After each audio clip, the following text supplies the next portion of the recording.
Hey, Coach, it's Trevor Gross from CUtigers.com. Obviously, Pitt has a real good pass rush, so protecting DJ will be paramount. And you've got a true freshman and a sophomore running back. What have you seen from those guys in their pass protections? They've done a nice job. They really have. They've done a nice job. The thing they need to get better on is getting out. Where we don't need them. That's the one area that need to see a little bit of growth, and that just will come, with a little more experience, but getting out into the pattern when we don't need them in, so that's the area I think they need to get better.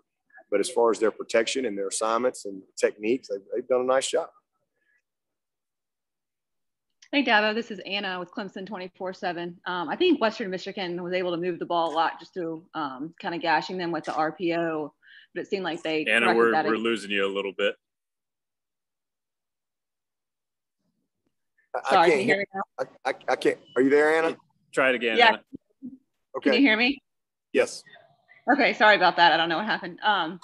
Western Michigan – I guess, succeeded with the RPO against Pittsburgh, but then it seemed like they cleaned that up last week against Virginia Tech. Defensively, kind of where have they improved as the season has progressed? They're just, very polished in what they do. And again, that's a sign of, a very experienced group. They're very experienced on the back end. They don't do a lot. They just do what they do very well. They're very good, and they believe in pressure attacking, style of play, and do a good job inside of getting after your offensive line, getting after the run game. Their safeties are down in there, but I think the biggest thing is they gave up a few plays in the Western Michigan game. There was some, they did a nice job, and they kind of got them on some game plan stuff, but you can just see that they learned from that and kind of cleaned up, some of their issues with their eyes and, how they were trading some things off and stuff on the back end. But, and they missed some tackles as well. But, they've cleaned it up, and they've played really well, since then. It's a very physical, tough group, with a bunch of guys that are going to play on Sunday on that defense. Hey, Coach, it's David Hood with TigerNet. Now that we're a little bit later in the week, is there any injury news that you can share with everybody or would like to? No, not it's that's a good question because it seems like every day there's something, and we still got, what is today, Wednesday, so we still got a couple more days, but it's crazy. We're down a bunch of guys, so our depth's being challenged. But man, what an opportunity for a great story for these guys to be a part of. And so, I don't focus on the guys we don't have. I focus on who we do have. And we don't make any excuses, man. We got everything we need, and it's our job to get it done. Kind of piggybacking off of that, with the injuries to the wide receivers, I know Troy Stellato made the trip up to Syracuse last week. Is there any thought about maybe letting him play and taking, I know you want him to redshirt, but maybe letting him get out there and play a little bit and see what he can do? He's free to play. He get to play 4 games. So he's not playing because we just don't want him to play. He came in here injured, number one, and then he came in here way behind, just way behind with a lot to learn. And but he's made steady progress. And he's a guy that, again, you got to know what, you can't just be fast. You got to know what to do. That's an area that he's still improving, but he's going to be a good player, and he has improved a ton. His focus has gotten better. He's maturing, but he'll be with us, and he'll have to be ready to go. Coach, speaking of injuries, how has Will Shipley looked the last couple of days, and will he be a game time decision? Yeah, he'll be a game time decision, and he looks good. Looks better than I anticipated at this point.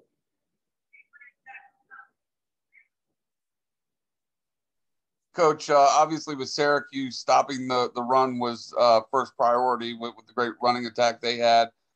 Is that still the first thing on your mind, is stopping the run, despite the fact that Pitt has such a great passing game?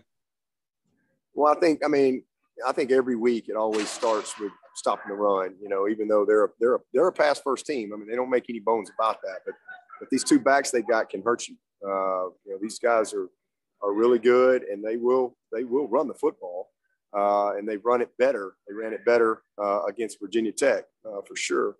But they're going to put the ball in that number 8's hands and those receivers and that tight end. And so, that's what they do best. And you have to take away what they do best to have a chance to win this game. But it always starts with being sound in the run game. But in this particular game, if you can't slow down this passing attack, it's going to be a long day. Dabo, this is Larry Williams. On that note, how good are they at moving their receivers and tight ends around? And in that respect, how big of a challenge is this for your safeties and linebackers to cover their inside guys as they move those guys around? Well, the biggest thing they do is, they're going to try to feature number 3. He's a great player.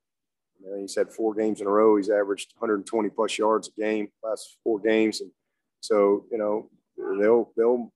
they'll feature him in different ways, just like we try to feature, our guys, over the years when we feel like we've got a guy that's hot.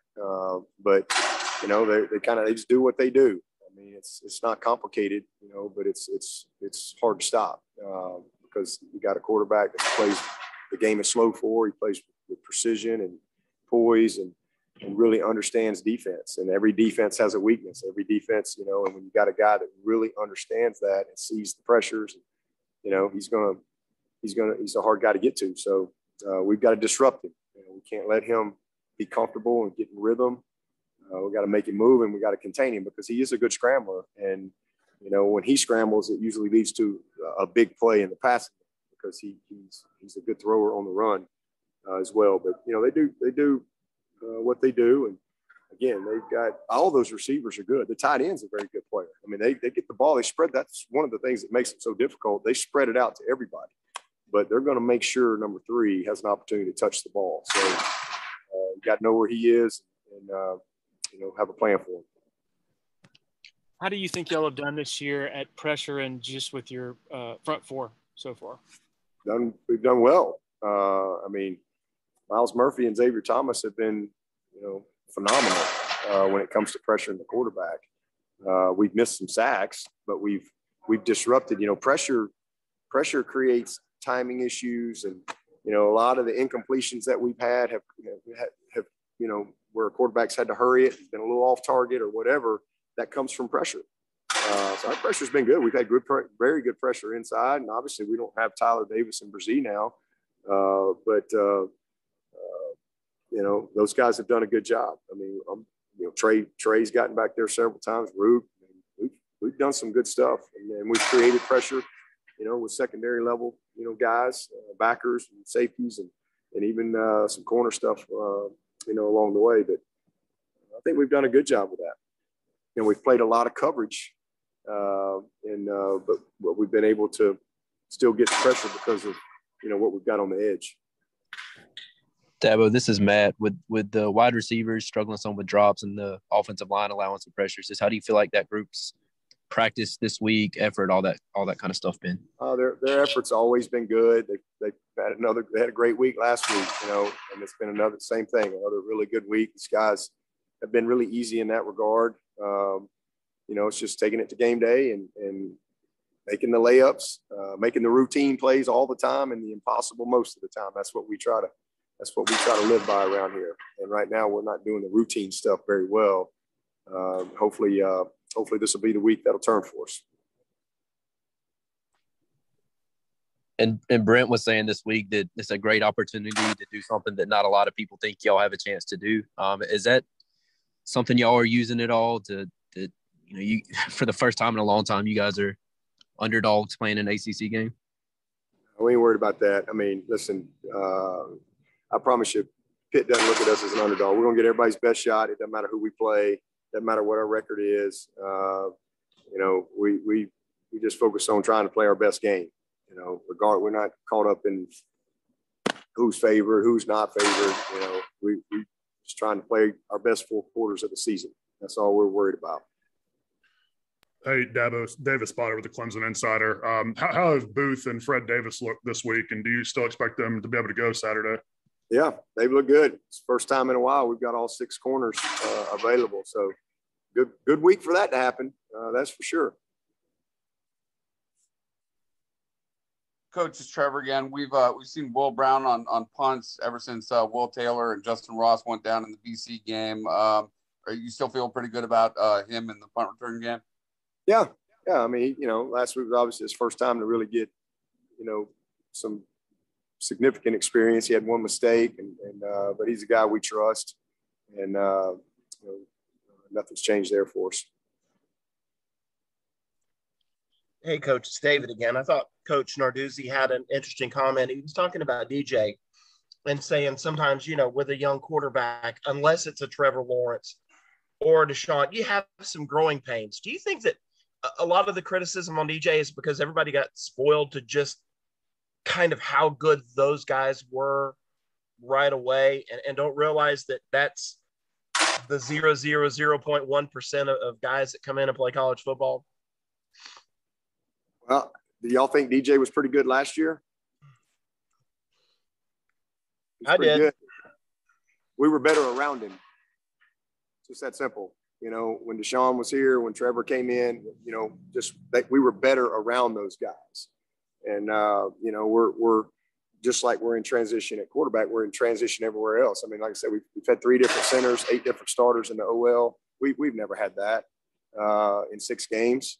And so we don't have the continuity, and we haven't had the consistency and performance around him. And not that he's played perfect, and he's played 2 pretty dang good games. He's getting better. He's kind of fought his way through the funk, and I really think he's turned the corner. But we just haven't been as good around him.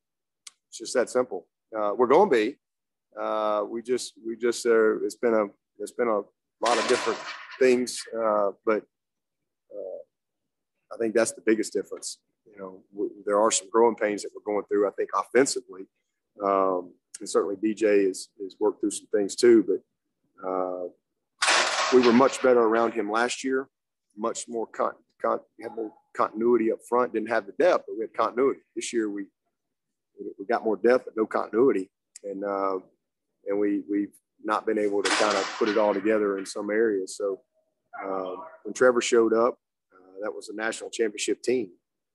National championship offensive line, national championship, you know, receiver. I mean, we were a veteran group, and same thing when Deshaun came in here. You know, we had a you know, just a little more continuity around the quarterback. To me, that's the biggest difference. So DJ's going to be just fine, and the rest of it will come together. Is, you know, hopefully it'll happen this year, and we'll get this thing rolling like I know we can. But it's all said and done. He'll be just fine. But every quarterback we've had has had some growing pains. You know, whether it was Deshaun or Trevor, you know, might have had some early, but somewhere in their career, they've all had some growing pains along the way. Part of it. Dabo, I can't remember. Have you updated on Braden Galloway this week? I apologize if you have. He's back. He's back. Practiced all week. Take 1 or 2 more for Coach if anybody has any. Hey, Dabo, it's Alexis from the state. Obviously you mentioned kind of being numb to the transfer situation. Had another one announced yesterday with Mikey Dukes. A few weeks ago, you said he was one of the best athletes on the program or in the program. It just was a matter of developing that consistency. I guess, what are your thoughts on him and, you know, I guess just what you feel like kind of happened there? Just, you know, had a team issue this week with him, and he just, you know, felt like it was time to move on. So, he hasn't really played, and you hate it. Again, that's, again, it's kind of where we are, but in college football, and he's one of the best athletes on this team, but, you know, it just takes a lot more than that. But same thing, wish him nothing but the best and do anything I can to help him. But you know, just focus on the guys that are here. Take one more. This is Larry again. When you say team issue, you mean he broke team rules or? Yeah, he had a team. It was just a team issue, and consequences for that. And I think he just decided he's just ready to move on.